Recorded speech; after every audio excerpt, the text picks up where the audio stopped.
Good afternoon and welcome to FBI-LEEDA's webinar series. We are committed to advancing the science and art of law enforcement leadership.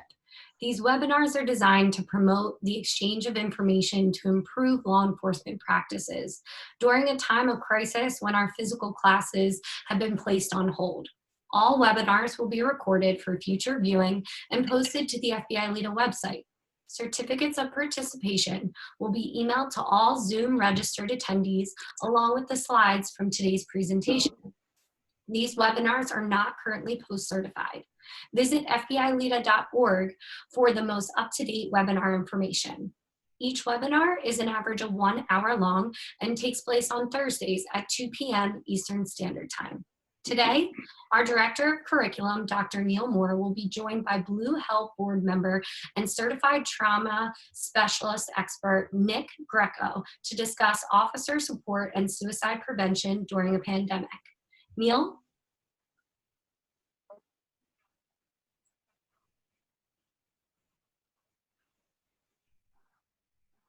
Okay, thank you very much, Laura, and welcome again to all of our friends, the FBI-LEEDA family, and in particular our Trilogy graduates. It's our pleasure to be with you again today. As you know, I'm Neil Moore. I'm the Director of Curriculum Instruction at FBI-LEEDA and a former police chief out of Fort Wayne, Indiana. The topic we're going to dig into today is critical, and it's one that those of us that have a little bit of gray hair know that we should have been paying attention to for a much longer period of time than just the 21st century. Our guest today is Nicholas Greco, and he is clearly a subject matter expert in this area. And he's got an extensive biography, but I want you to hang with me on this. Nicholas Greco is the president and founder of C3 Education and Research, a public safety training and consulting firm. He's held multiple positions over a 20-year career in clinical operations, project management, multidisciplinary training for both civilians and law enforcement, as well as diagnostic and assessment. He has directed, managed, and presented training programs globally across various topics, including depression, bipolar disorder, schizophrenia, verbal de-escalation techniques, post-traumatic stress disorder, burnout, vicarious traumatization, and he has authored over 320 book reviews, presented globally on over 300 professional presentations, workshops, and in-service activities, and authored and co-authored a wide variety of articles and supplements in psychiatry and psychology. His undergraduate work is in psychology with a degree from the Benedictine University, his certificate of clinical training in post-traumatic stress disorder from the National Center for PTSD, Clinical Laboratory and Education Division. His master's degree is in psychology from DePaul University, his certification in acute trauma stress management from the American Academy of Experts in Traumatic Stress, and is a board certified expert in traumatic stress, diplomat and fellow of the American Academy of Experts in Traumatic Stress. He has a very extensive background in the greater Illinois and Chicago area. He's an approved CIT instructor with the Illinois Law Enforcement Training and Standards Board, a CIT instructor for the Chicago Police Department, the CIT coordinator and lead CIT trainer for Lake County Sheriff's Office, national CIT program, a Narcan instructor, a subject matter expert for both Axon and Lexipol Police One, and a mental health first aid instructor with public safety, fire, EMS, higher education designations. He's a member of ILEEDA, the IACP, and a member of the Illinois Sheriff's Association, a member of the International Public Safety Association, committee chair for IPSA's Mental Health Committee, and a member of CIT International. And for today, we want to pay attention. He is a board member for Blue Help. And Nick, it's my pleasure on behalf of FBI-LEEDA and our family to welcome you here. And when I was doing some preparation for today's session, because this is a topic that is very near and dear to my heart as an old police chief, I was reminded from the April conference in New York on this issue that the risk of suicide for law enforcement is 54% greater than the U.S. workforce generally. And I think that's kind of a call to action for those of us in policing. And so with that little bit of introduction, I'm going to turn it over to you. Thanks for being here. Well, thank you, and thank you for getting through that huge bio. I sent you guys a short one. I was hoping you used that. But any case, thank you so much. It's an honor and privilege to be here and to be a part of this. So really, I wanted to discuss something. I want to really focus in on Blue Help and the great work that we're doing. And for a lot of those out there who aren't familiar with Blue Help was founded by Karen Solomon and Jeff McGill and Steve Ha in around 2015.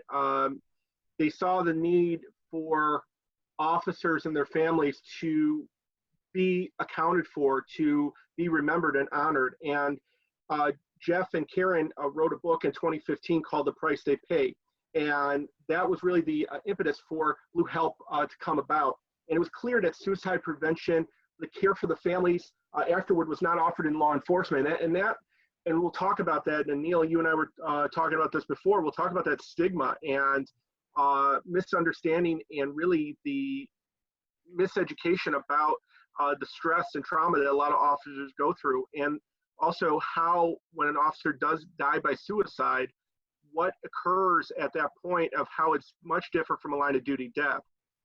In 2017, Blue Help incorporated as a 501c3 designation, and they're the only organization in the country that's collecting law enforcement suicide data and regularly supporting families in the aftermath. So we'll go over some numbers today, but one of the things we talk about is honor boxes, and these honor boxes are essential needs that are being met by Blue Help. We send the families care packages and things that they need to get through their crisis and to get through the event. And it could be diapers, it could be clothes, it could be a gift card to go out to eat, but it's a number of things that we put in these care packages. And we send them to all the survivors, to all the families. So it is a daunting task, and I can tell you right now during COVID-19, it's a very challenging task because of fundraising. Everything we do at Blue Help is as a 501c3. No one is paid. It's all of our board members. We volunteer out of the goodness of our heart and our belief that all officers matter, and that one of our motto is in Blue Help, it's not how they died, it's how they lived. And we honor the memory of these officers as well as their families. And so we're very proud to do that. And all of our members and volunteers are very proud of the work that we've been doing. So a lot of people ask about HELP. HELP is our acronym. When we talk about honor, I think I've made that abundantly clear that we want to honor, and we do honor the families and those officers that have died from suicide. One thing you'll notice as we talk, or as I'm talking, I'm not saying commit suicide, and that's very important, die by suicide, because we typically think of commitment as committing to marriage, committing to a job, but people don't necessarily wake up and say, you know what, I'm going to commit myself to killing myself. No, it's not that. We want to change that kind of thinking around that, and it's dying by suicide rather than commit by suicide. When we think about honoring the family, honoring their memory, honoring their service, because when they die by suicide, with that stigma that's still prevalent in policing today, we sometimes forget about all the service. They were a great officer 15, 17, 20 years, and then somehow that gets erased away because they took their own life. But we have to peel back those layers. Why did they take their own life? What was going on? How did we fail them as departments? How did we fail them as an institution? Neil, we'll get into that in a little bit. I know you're chomping at the bit to talk about that. Education and prevention are very big for us as well. Education to mitigate suicide risk, to prevent suicide. We do a lot of trainings, both online. We've done a number of trainings on Facebook Live. I did one on Blue Help. We have a number of great speakers that are coming up and doing Facebook Live for us on Blue Help. We're doing a number of other things as well on Monday nights. And then also the Mental Health Minute is a little weekly publication I'm doing on our Blue Help Facebook page, just talking about things like moderation, talking about things, stress reduction, how to cope during COVID crisis. as well as how to cope just in daily life. We like to think of ourselves as leading the way, and in fact, Blue Help is leading the way. We have numerous partnerships with many organizations. Motorola is a good sponsor for us. They're sponsoring kids camps. The first ever kids camp for survivors, for the kids who have a parent who died by suicide in law enforcement. This will be the first time we're going to have that. We're going to have 2 of those camps. Obviously, they're being a little delayed because of COVID, but they are going to happen this year. We have a number of great partners. Gary Sinise Foundation is also working with us. We were able, between Motorola and Gary Sinise, they helped us send out 3 massive shipments of coffee and protective gloves to departments all over the country.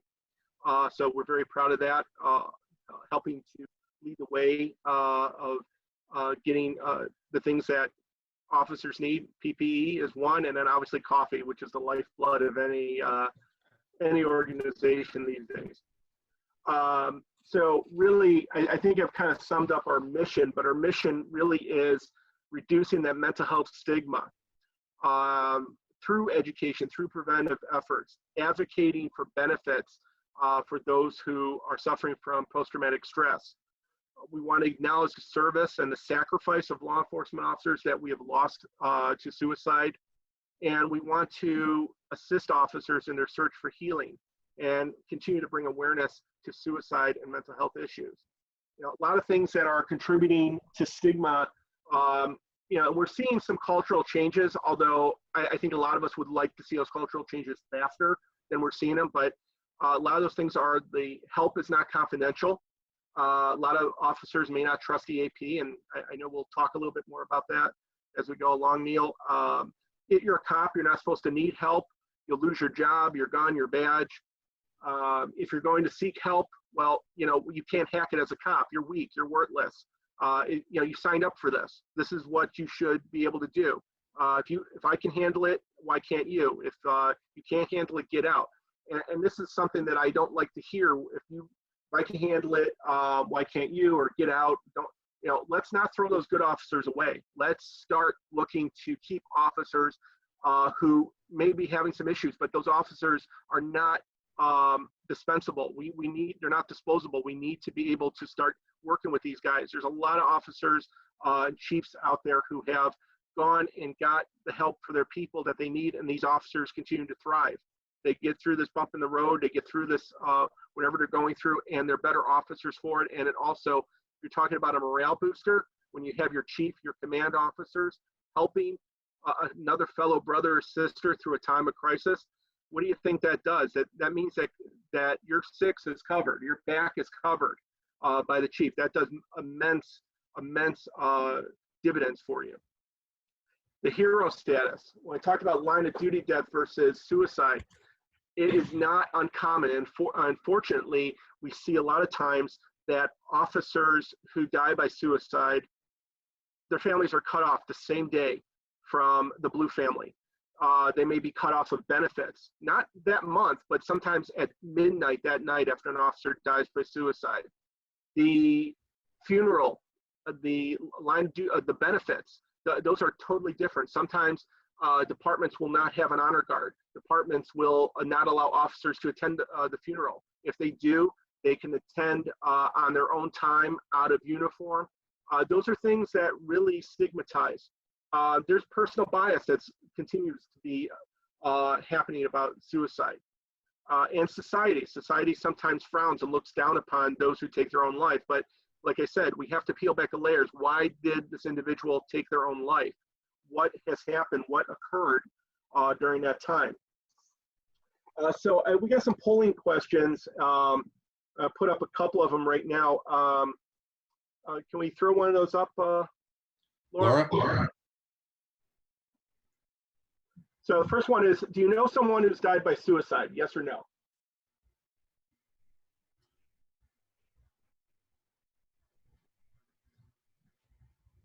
Give a few minutes for this. Yeah, Nick, a lot of times in our training, this is a question that we'll ask, or have you had suicidal ideation? And normally in our FBI-LEEDA classes, we'll get a relatively high number that will come back to answering this particular question. So it's going to be interesting to see what this one says. Well, and you know, when we talk about suicidal ideation, we think about, so obviously 82%, and that is not uncommon. And I would commend all of you who've answered yes to this, because I think this is also getting at the truer points of what we're seeing, that we're able to talk about this a little bit more now. You know, everyone says, oh yeah, I know somebody, but we're starting to talk about this. We're starting to hear more things about it. IACP in October in Chicago, they had their meeting. Officer wellness was a prevailing theme. I know Chief Cass Stevens, President Cass Stevens, one of his tenets is officer wellness and reducing suicide in law enforcement. So we're starting to get more of those things that are occurring now. Let me throw up another question. In the last 4 years, officers have died more from suicide or line of duty death. So let's put up that poll question, Laura. Give me 1 second. No worries, no worries. We did have a question while I'm getting this poll up. Do agencies contact Blue Help directly? Do they contact you directly, Nick? Yes, agencies do contact us directly. When we're doing the coffee and the gloves, a lot of agencies are contacting us, but agencies do contact us directly. Our website is www.bluehelp.org. There is a lot of agencies go and report on officer suicide there, because we do track the suicides. We follow up with the agency. Agencies do contact us for trainings. They contact us for education, for other support for their people. So agencies do contact us. So if you are interested in contacting us, go to our website, bluehelp.org. We also have a Facebook page, Blue Help. And we, if you want to put a question in there, we do answer, not right away, but you know, it's not always manned, the Facebook page in terms of the questions when they come in, but we will get back to you within 24, 48 hours. But we have a general email as well, and we do answer those. Various members, myself included, we get a lot of individuals who ask us for assistance, whether at their department or we have chiefs or sergeants, commanders asking. All right, so in the last 4 years, officers have died more from suicide. Yes, that is unfortunately correct. So we're going to go to the next slide here. And if you look at the numbers here, for 2020 alone, we're at 60 suicides for the year. These numbers are reflective of today. So when we look at line of duty death, we're at 43 line of duty deaths. Now that number goes to 63 to account for about 18 COVID deaths and 2 9/11 deaths. And in the previous years, in 2016 to 2019, you see in red that accounts for the 9/11. But when we take the 9/11 out, you see the line of duty deaths in white, how many of those have been. Last year, we had 228 suicides in 2019. And that was alarming to a lot of people. And one of the things to keep in mind, though, is this may not be necessarily an increase, but actually a true reflection of how many deaths we've been having, how many suicides we've been having over the years. These are the things that have not been talked about. More light is being shined on this. This is akin to a diagnosis which has been unknown or overlooked for many years, and now we're starting to see people talking about suicide more, people admitting it, people saying I need treatment, saying I've known somebody. So that number of 228 may be more reflective of what we've actually been dealing with for the last 4 or 5 years, and not necessarily an increase. The increase is that we have an increase in awareness, an increase in acceptance that we need to talk about and do something, and hence why we're having this conversation right now, you and I, Neil. Yeah. Nick, based on, if I can interrupt you just a second, the 228 number is a good jump. I mean, not good. I mean, it is a big jump in the numbers. I'm assuming, would you say that the reporting on this issue is still underrepresented? That's always a possibility. I do know of departments, and will remain nameless, that for many years have not reported. And I can understand the need that sometimes they reclassify for death benefits, but they reclassify as well for other reasons. The whole idea of where an officer was cleaning their duty weapon and the gun went off. There was one in the pipe and a full magazine. Those are the things that we've heard for many years. I think the reporting is a little bit better. I think there's more recognition of Blue Help and what we're doing. There's also, I would say that this is officers and departments saying, you know what, you're onto something. We know it. We know it's been there. We can't ignore it anymore. This is akin to someone who has had hypertension or diabetes for many years, has avoided treatment, and went about their daily life and said, I can't do this anymore. This is really impacting. I think we're getting to that point here of where, and when I see the numbers on the poll, that's also very encouraging in a way that people are admitting. When we look at how many individuals are attending this talk today, we have hundreds of people attending. That's telling me something as well, that this is needed. This is not something that necessarily going to go away by ignoring it. We've ignored it. It's not gone away. The time for action is now. And so, yeah, go ahead. We actually have two questions that came up. The first is, are these figures for the United States only? And if so, is there any information about Canada? Because I do believe we have some attendees from up north. Yes, Badge of Life Canada collects their own data. This is all US data. We have retirees as well as active duty. We have not broken down the numbers yet for 2020, how many retirees there are. Of the 228 last year, there were 34 retired. And the last count was about 6 in 2020 that were retired, but we may have a couple more retirees for 2020. Okay. But no, this is all US. And another question, Laura? Just one other one pertaining.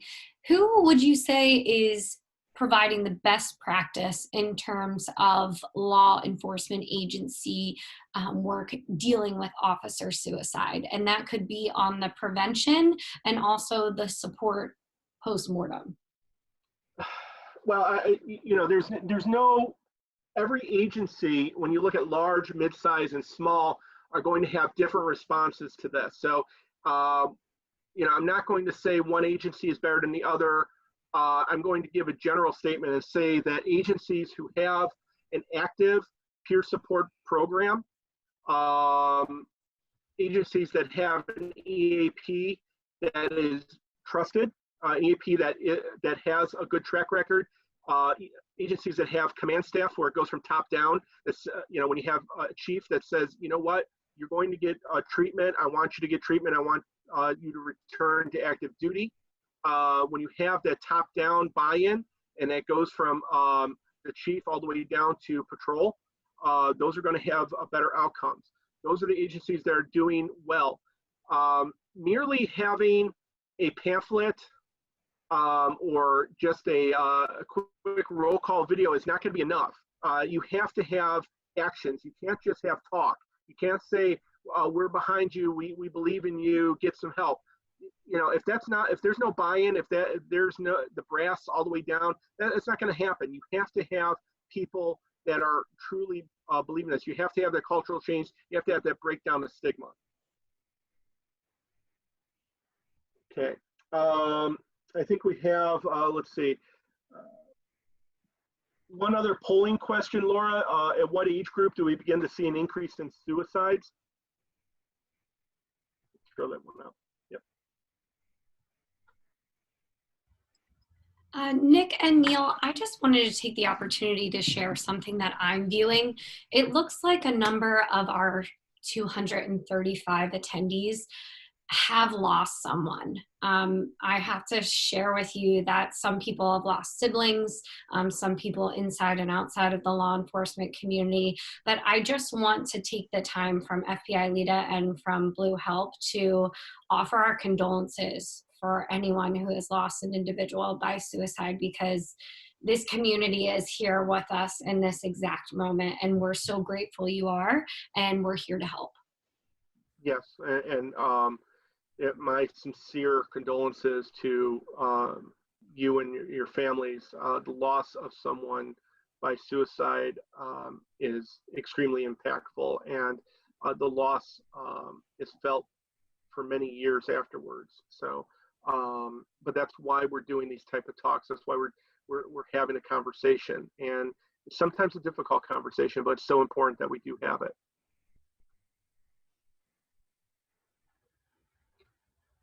All right.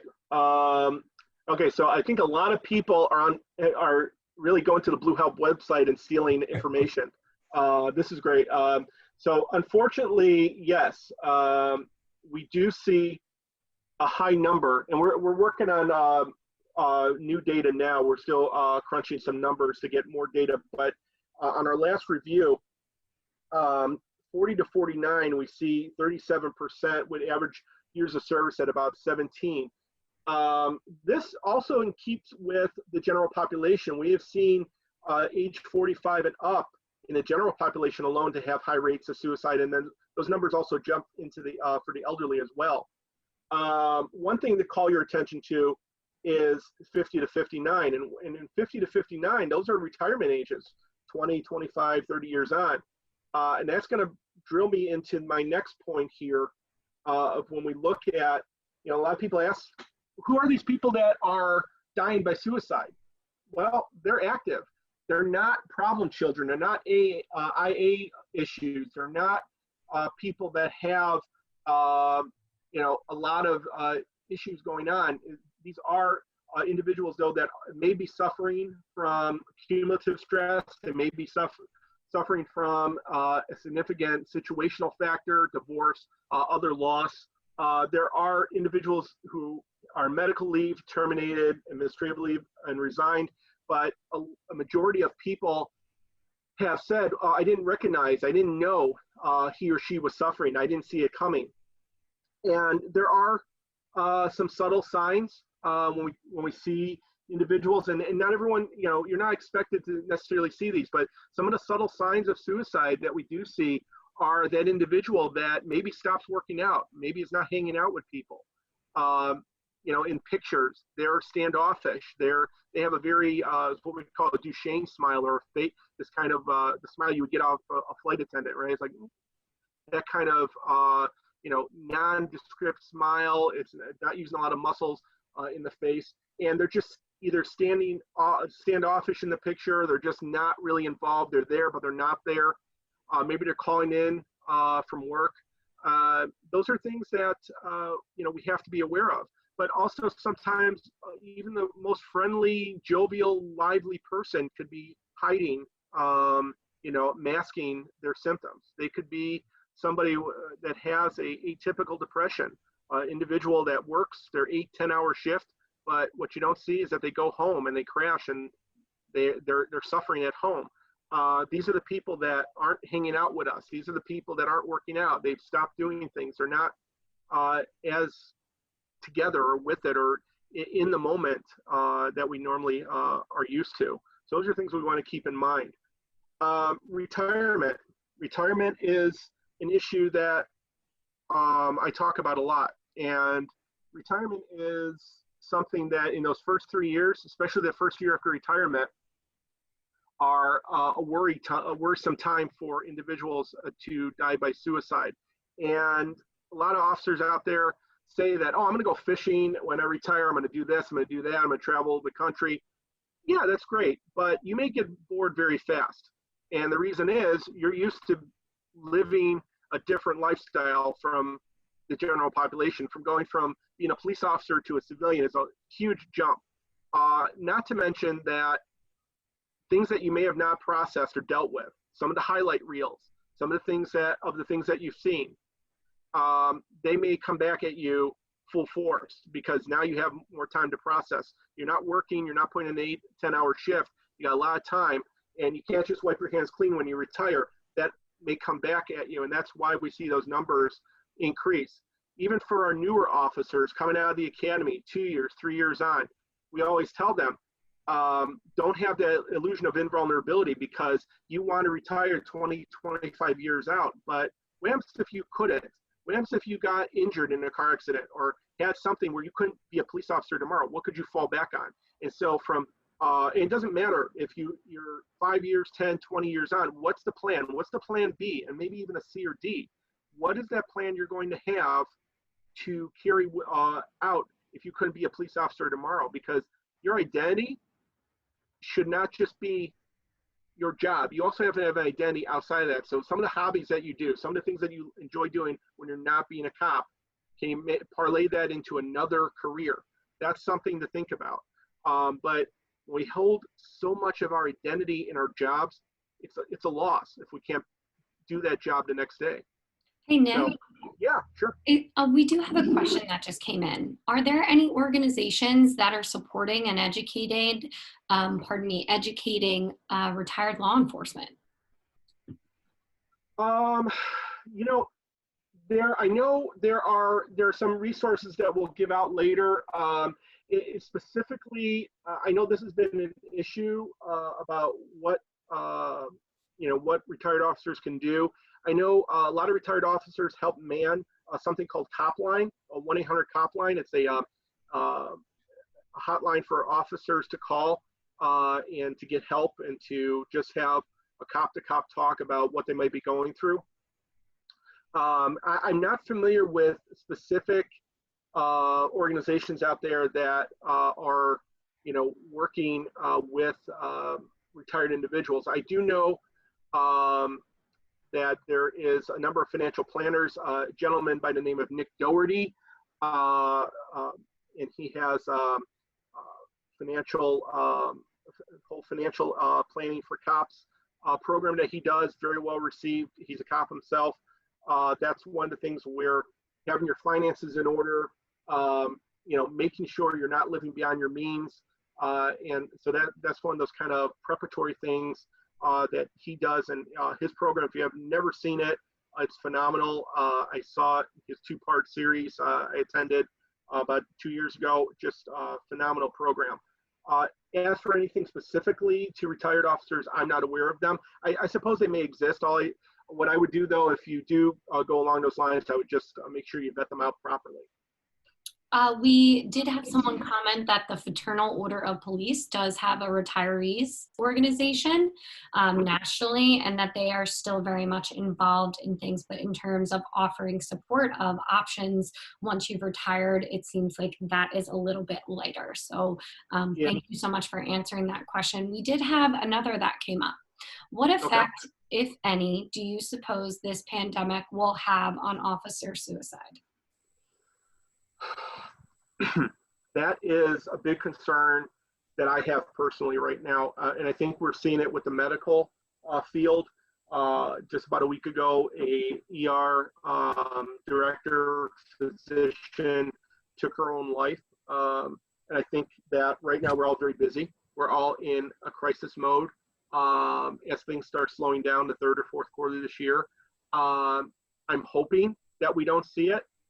But there could be an increase in suicides. But this is why we're talking about some of the things that we can do for mental health and awareness and wellness. And I think once we have those things in place and we start talking about those, start using EAP, we start talking about maybe talking to a therapist, working with our peer support, those are going to be ways in which we can definitely lessen the risk of suicide. But and I think it's probably something that Neil, we could probably start getting into a little bit. And I know you have a bunch of questions for me. I think I stopped sharing my screen too. So. Okay. Let's talk. Do you think it is the leader's responsibility in police organizations, Nick, to start developing more comprehensive approaches to officer wellness? I think it has to start at the leadership level. It can't just be one person, though. It has to be bought in from the top down. I think, if you have a lieutenant or a commander that comes to the chief or to the superintendent and says, I think we need to start a program, I would hope that superintendent or chief would be like, yeah, let's do this. And maybe that lieutenant or commander heads it up, but the chief's behind it. I think every police chief in this country should be aware of the mental health and the physical wellness of all of their officers.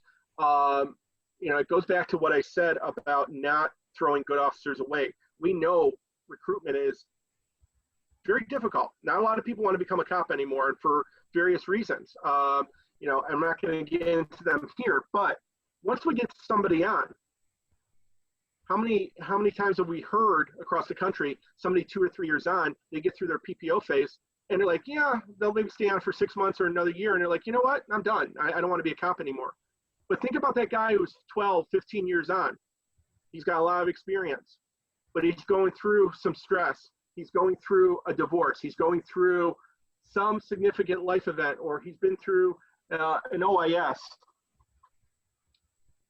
Do we throw him away and say, okay, well, you know what, you can't be a cop anymore. Thanks for the 15 years. Go on your way. No, this is where we need to step in. We need to have those resources. We have to have that proverbial safety net for these officers, because that guy who's got 15 years of experience, we can't get that back again. It's going to be another 15 years to get that. Why are we throwing him away?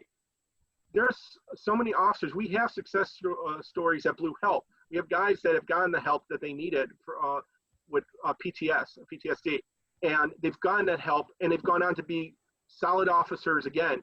And not that they weren't before, but they were doing well, and they hit this plateau, and they needed help, and we were able to, their agency, the support was able to lift them up again and get them back to being the terrific officer that they always have been. And if we need to get and keep that momentum, we can't just throw an officer away because, oh, they have something wrong. Think about it. If an officer breaks their leg, we get them through the orthopedic to the PT, and then we bring them back. Why don't we do the same for mental health? What's the difference here? Why are we not bringing these guys back? Why are we saying, you know what? Oh, you have a mental health issue, you're damaged goods. They're not damaged goods. We have to start breaking that stigma down too. They're not damaged goods. They're good officers that, when we look at the general population, a good majority of the general population could not witness and see the stuff that you guys are seeing out there. And we have to realize that every single officer is human. And because of that, that human condition needs to be dealt with. We need to work with these guys and remember that they are human. We need to help them. Nick, I saw a statistic the other day that said in the average career of a police officer, he or she will experience about 188 on average critical incidents, many of which will involve observing or actually being involved in a traumatic situation. Can you talk for just a minute or two about the effects of accumulated trauma, seeing the things that we see on a daily basis? So when you look at cumulative trauma, what is cumulative trauma? It is going and doing one job every day, going from one thing to the next. So say you're involved in an OIS. Well, that changes the whole grand scheme of things, right? Because that involves something totally different. But let's go from an average 8-10 hour shift. Maybe you respond to an MVA, and then maybe to a suicide call or a murder call. And then you have to deal with somebody who's at McDonald's who's complaining that they didn't get enough chicken McNuggets.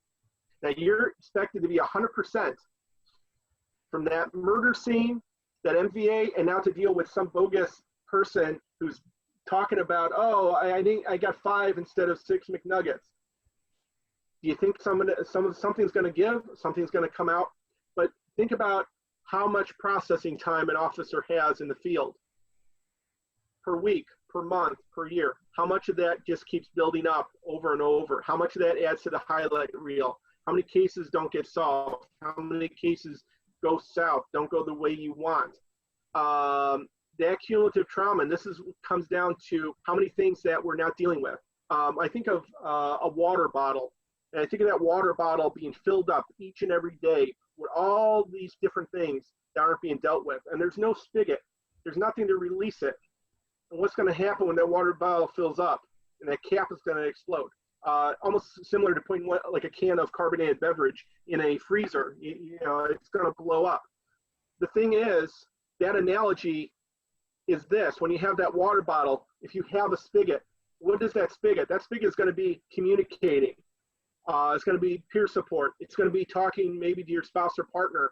And you don't have to give them the HBO version. You can say, I had a bad day and I need your support. I had a bad day and I need a half hour to myself. I had a bad day and I just want to sit here, veg out with you, next to you on the couch. And maybe that's enough to help decompress and get that spigot open. But the idea here is the guy that does 20, 25 years with a full bottle and then retires, that full bottle is what is going to be very impactful when they retire. And that's the thing where that bottle, if it has nothing's been released, now that person could drown in all that. And that's where we see those suicide rates. That's where we see the person having a lot of difficulty. What do we do when we're, what are our ways to cope with stress? What are the bad ways to cope with stress?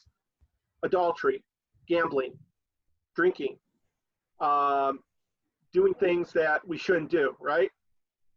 What are healthy ways to cope with stress? Well, obviously communicating and talking, but eating right, sleeping, moderation, all those things are what we, those are ways to combat that stress.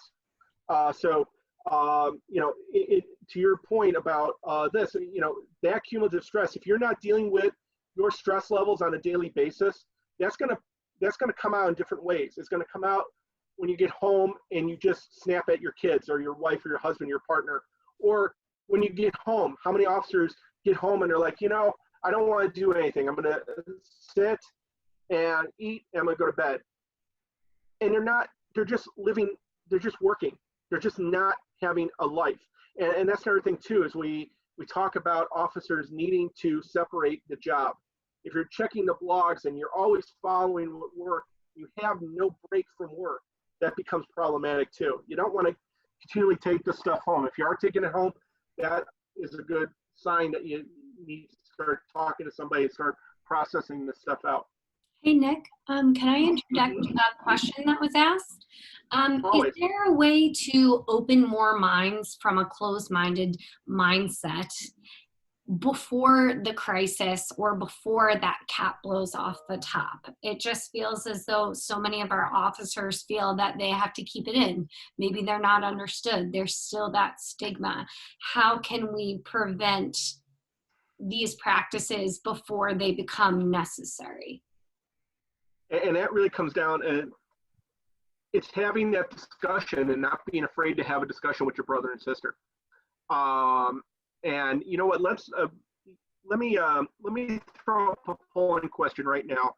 Let's put up polling question 4, because this I think is a great segue for that. So if we ask someone about suicide, they're more likely to die by suicide? True or false?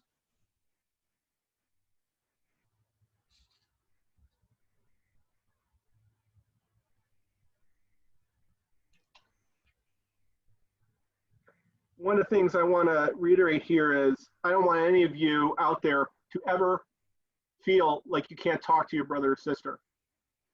What is the 4-letter word that this is the 4-letter word to me in policing? Neil, if I was to ask you how you're doing today, what would you tell me? I'm okay. I'm fine. I'm fine. Yeah. That is the 4-letter word. I'm fine. Yeah. Yeah, asking somebody about suicide, they're more likely to die by suicide. It's false. So anyone that tells you, if I was to ask my partner, if I was to ask somebody, hey, how you doing today? I'm fine. I know they're not fine. And I'll tell them that. I'm a little more confrontational that way. But I'll say, I know you're not fine. Leave me alone. Well, look, I don't want to leave you alone. I want you to know I'm here.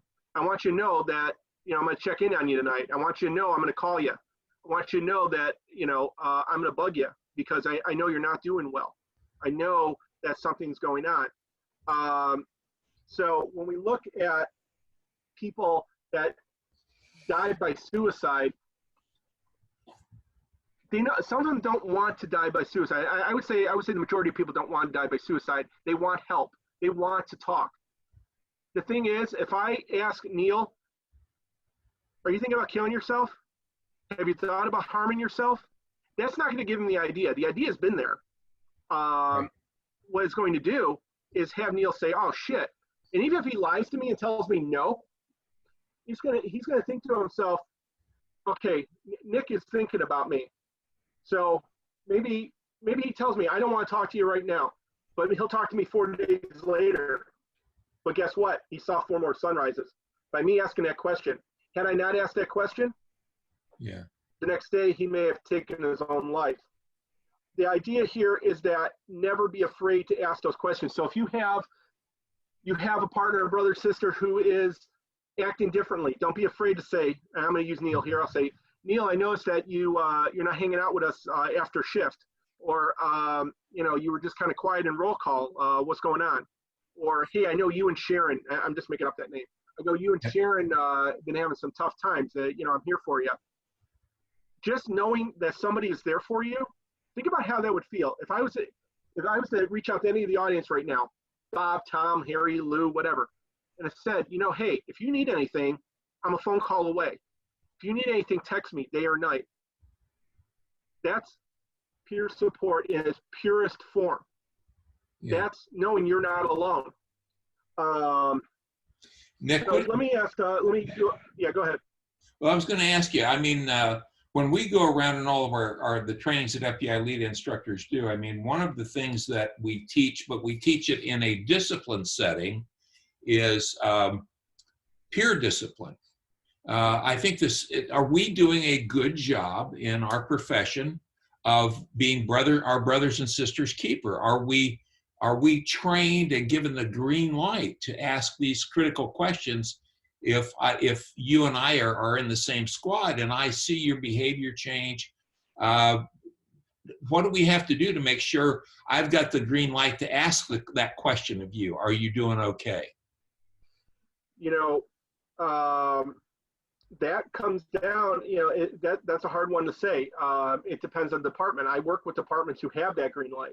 I also work with other departments who have told me right out, I don't feel comfortable having that conversation because that'll backfire, that'll blow back on me. And some of that's artifacts, some of that is the culture of the department. That could be, and I've had people come to me and say, my chief is, pick your adjective, and they don't feel comfortable having that conversation. And so when they look at this, I would hope that everyone would have the opportunity. I know it's not always there. It's very difficult for some officers to talk to another officer. One of the things that's also becoming a new dynamic is with the newer officers coming on board. They are very much to be on their phone, right? So they're always looking at their phone, don't have that social skill. They're not hanging out. That's kind of their norm. So they don't have that camaraderie, that brother sisterhood.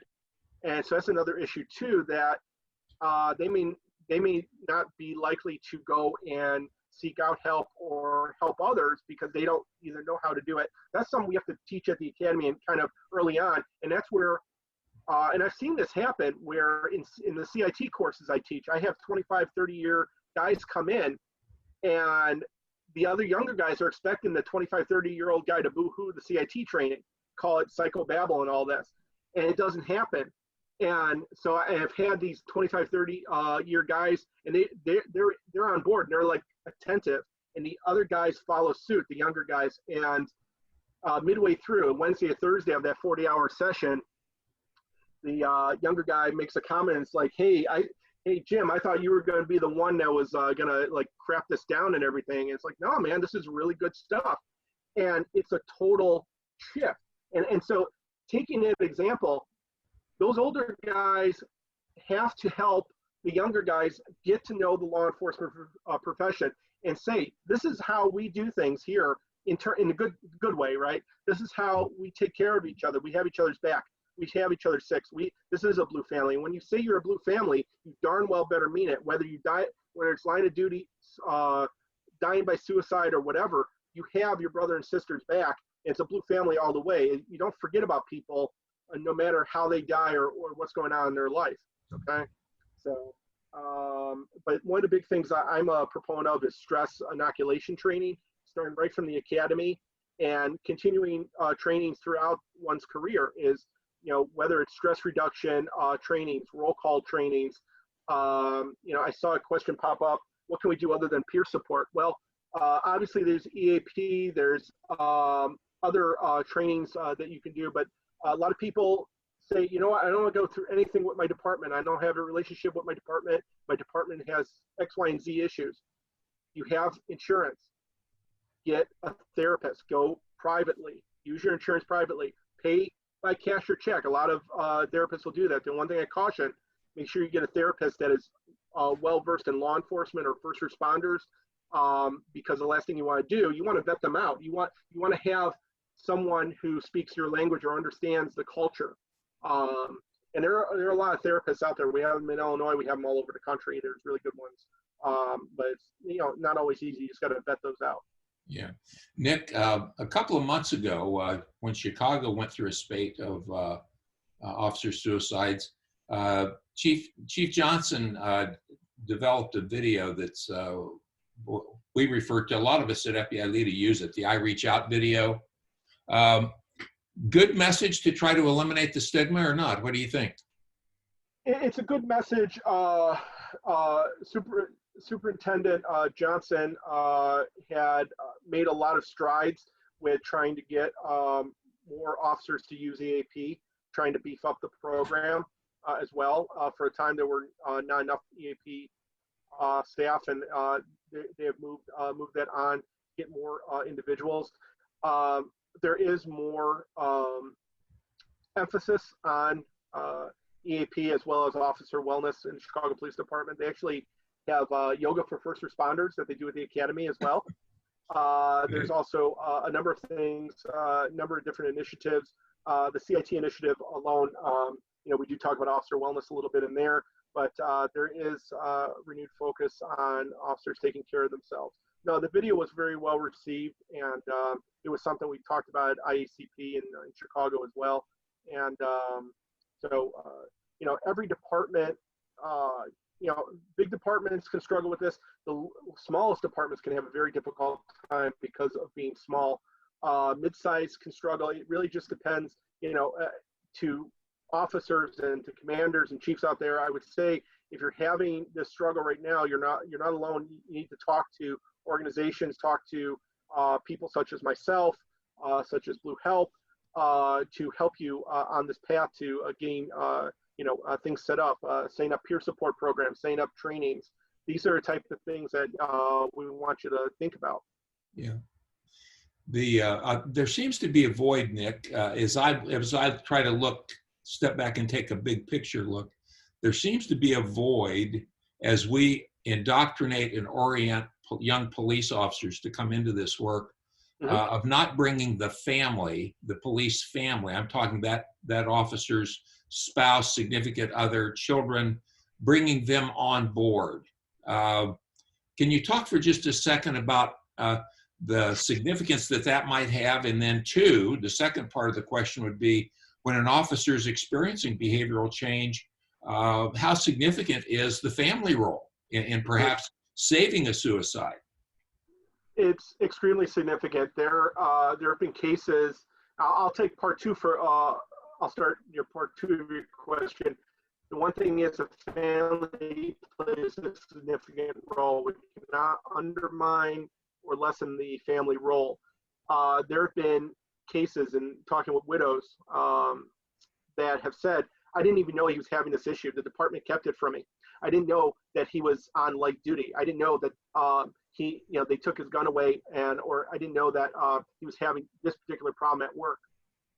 And so I would say that anytime we're not involving spouses, not involving the family members, it's a huge disservice. It's a detriment. A lot of departments now, and not all of them, but a lot of departments from the get-go, part of the onboarding process. After, at the end of the academy, when they go to their department, part of the orientation is they're bringing the family. They bring the and if the kids are appropriate, they bring the kids as well if there's of age. But a lot of times the spouse or the partner is there, and they have a whole thing for spouses and partners. What this job is going to entail, how this is going to impact your marriage, both positively and negatively. What are some things like, hey, getting some civilian friends? Why is that important? Why? Because you don't want to talk about police shop at 24/7. Civilian friends are also important when we talk about retirement.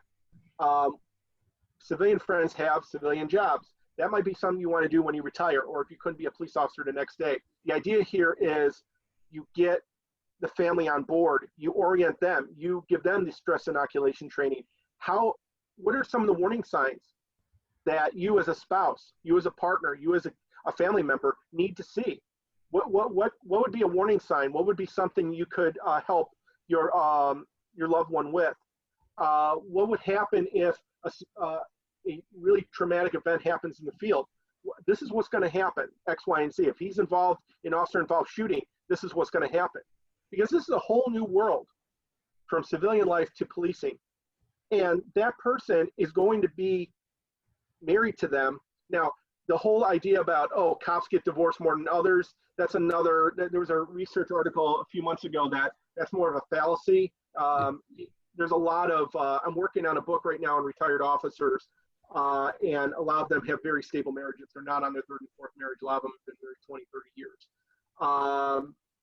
There is a number of things that as couples you need to do. One is communicate, and I'm truly communicating, not like a, hey, how you doing type thing, but truly communicate. When you're going into the police world at the beginning, how are you guys going to communicate when you're having a bad day? How are you going to communicate about the events? If your spouse says, well, how was work? That was good. Well, what happened? I don't want to talk about it. That can't happen, because that's the stuff that builds up. That's your water bottle. You need to have that spouse, that partner, that person you can trust to help with that relief valve. So to make I kind of went off on a tangent here, but basically, I would say that you really want to involve the family as much as possible. I just did a training in Ohio in November for first responders, law enforcement, and everybody. We actually had spouses, and we brought their kids if they wanted to come, but we had the spouses. We had the first responder as well as their kids there. We talked about, we did a 4 and 6 hour training, different ones, and we talked about all these type of issues and how important it is, and went through post-traumatic stress, went through compassion fatigue, secondary trauma, all these type of things, and how important that is. And that, those are the type of trainings we need to do. Okay. I know that at the Texas Police Institute that I worked at for a number of years, we had an annual police family conference that we would bring the officer and the spouse or significant other in, and it was relationship issues, financial issues, powers of attorney. I was amazed, Nick, at how many police families did not have at least a power of attorney, a living will, and so that was part of it. And then a piece that was just truly related to the trials and tribulations of being a member of a police family. But the thing that I don't think I see is I don't see a huge initiative where we're routinely making an outreach to the police family. And I think that might be an area where we could make up some ground in this profession that would go a long way towards stemming suicide. And you can. There's I already talked about financial cop, Nick Doherty. He talks about all those things about the living wills, about financial planning, about not spending more than you have, not using your credit cards, really having the whole financial thing, having all the power of attorney and all this. He talks about, for people who've been recently married or divorced, have you updated your beneficiaries? So you may have a new spouse, and you die in the line of duty, and everything goes to your first spouse and not to the second. Those are things that a lot of cops don't realize. There is another couple out there. She just retired. He's still active. They're called That Peer Support Couple, Javier and Kathy Bustos. A lot of people out there probably know who they are. They talk about, they're good friends of mine. They talk about being a couple and how important it is. And they do their talks as well about the different things, and being two police officers, and they were like ships that pass in the night. They were interviewed after an OIS together about how it affected their life, and when they saw themselves on tape, that's when they knew they needed to do something. And when you see these guys on tape, you see them just with almost no affect, and they're just going through the motions, and they knew that they had to make a change in their relationship. You know, that would be something that, you know, I would say when you're looking at not just your health and wellness, but looking at your financial wellness. And are you living beyond the means? How many guys out there have that F-150 brand new $50,000 pickup truck, but now they're working overtime to do it? It doesn't mean you can't have that pickup truck, but the thing is, are you living just for that truck, or are you living for yourself? So just be careful that you don't overextend yourself, and by overextending yourself, you're actually increasing your stress. Yeah, yeah, good, very good. Laura, do we have any questions? There's Q&A, and that chat room is going pretty wild, so there's got to be It is stuff. not only going wild, it is one of the most supportive chats that we have had. I am blown away by the safe space and the number of individuals here who are supporting each other. They're answering the questions for us, a number of them. So I think today we started a conversation. Even when this webinar ends, I have faith that so many other conversations are going to stem from this today. So any additional questions can be emailed as well. We'd be happy to go into anything that hasn't been discussed, but I would say that a majority of the comments right now are just support back and forth and different resources. Cops talk, and they have stories, and there are a number of them here, and they're extremely special, and I'm honored to have these attendees here today. Somebody has a question: does CIT have curriculum to address those who suffer from mental health issues? As a CIT coordinator and instructor, I'm seeing more requests. Well, actually, we built it into a number of CIT courses I teach that you know, the ones in the state of Illinois, we actually give out Dr. Gail Martin's book, Emotional Survival for Law Enforcement. And we do talk about mental wellness. So, you know, we can't expect you guys to go through 40 hours of CIT and say, hey, you guys are 100%, go out there and do everything. No, we know that you're having to deal with stuff too. So we got to talk about you. It's, so a lot of times there's a half hour, an hour of CIT that's devoted to officer health and wellness. So we talk about that. In the one I do in Lake County, we have a resource fair. While we're doing the scenarios and there's downtime during those scenarios, officers go in and they visit with various agencies, not only for resources for the community, but there's also resources for officers. When we talk about resources beyond NAMI and things like that, there's Copline, 1-800-COPLINE, there's the National Crisis Suicide Prevention Hotline, 1-800-273-TALK, or you could text it 741-741. First Help, which is a branch of Blue Help. We match first responders with people who can help them. There's a fire EMS hotline, 1-888-731-FIRE. There's a Veterans Crisis line, which is the same line as the National Suicide Hotline. You just press 1, or you can text 838-255 to that as well. I think a lot of people maybe do have discussions with fellow officers about health and wellness. And I like to get that polling question up, Laura. Can we throw that last one up? I want to see how many people have had that discussion. I know we've kind of talked a little bit about it, but I want to see how many people have actually had that discussion. Have you ever had a discussion with a fellow officer about health and wellness? If you haven't, it's okay. Hopefully this talk has kind of brought this into the forefront, maybe get people talking, discussing, maybe a little more confidence to have that talk. You know, somebody who is having a difficult time, and you can go ahead and feel a little more comfortable after today, or start looking for more resources to have that conversation. Okay, good. Wow, that's terrific. That's terrific. So we have a lot of people having that discussion, and hopefully when you've had those discussions, they've either gotten treatment They've gotten help or they've gone to another level.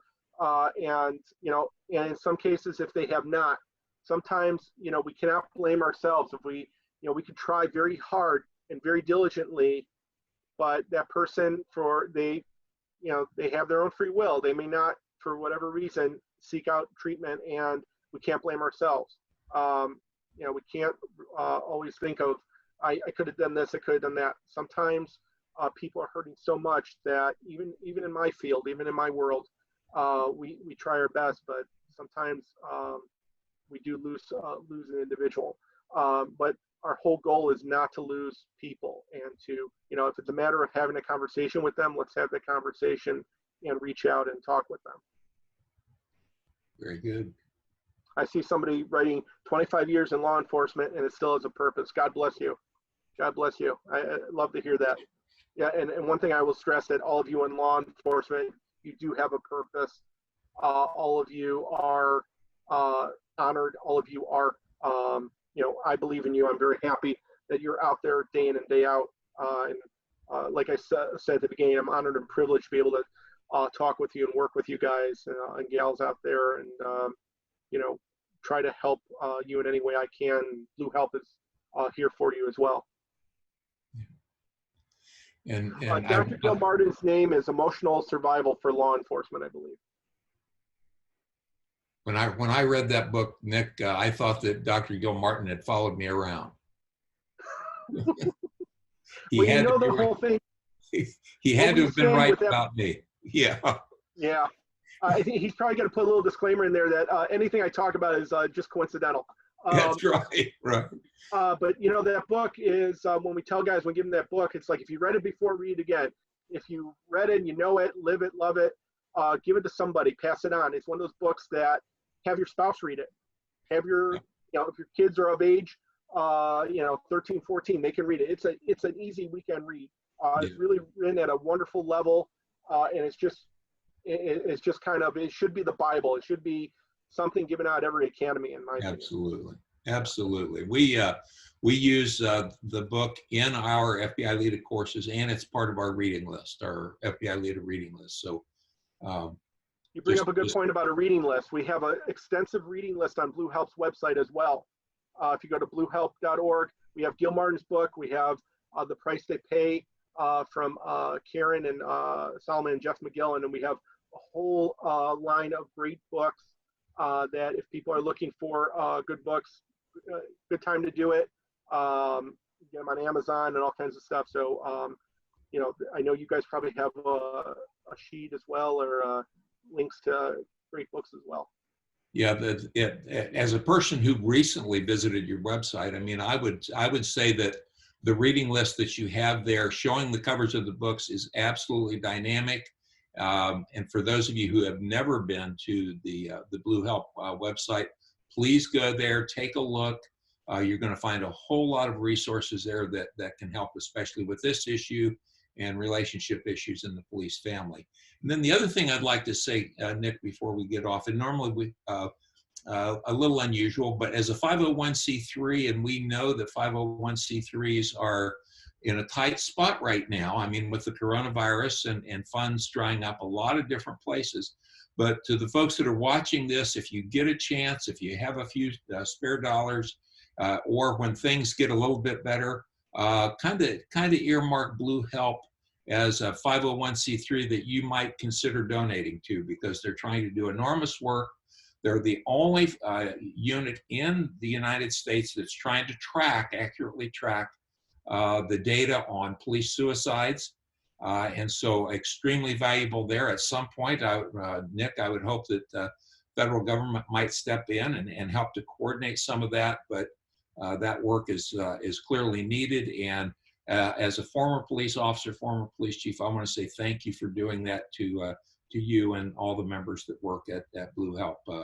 Very, very needed, especially at this time. Yeah, I appreciate that. And yeah, for those of you out there, if you've never visited the Blue Help website, please go to the Blue Help website. We're also on Facebook. On Facebook, we're putting out a number of things. We have Facebook Live. We have the Mental Health Minute. I've been writing the Mental Health Minute, the third installment is coming out this week, so there's a lot of good tips and tools and things that are happening. Yeah, we exist on donations, and we were going to have our second annual Police Week dinner. Police Week got canceled, and I can tell you the loss of the Police Week dinner and the costs associated with that are enormous. It's one of those things when we have the honor boxes to do and all the other outreach that we're doing, it's always a concern for everybody. So, if not now, maybe later, but if you feel the need to donate to Blue Help, we would much appreciate it. It's always appreciated. It goes to help the families of officers we've lost to suicide, as well as to support our training and outreach endeavors. Okay. All right. Laura, any other questions? No questions coming in. Nick, if you want to throw up that last slide, I can direct our attendees to some information as well as prepping them for next week's session. Okay. All right, let me throw it up. And okay. Are we seeing it? Not yet. Not yet. Are you sharing your screen? Yeah, I'm going to try it again. Let me see if it. Okay. Here we go. There we go. Perfect. There we are. Thank you.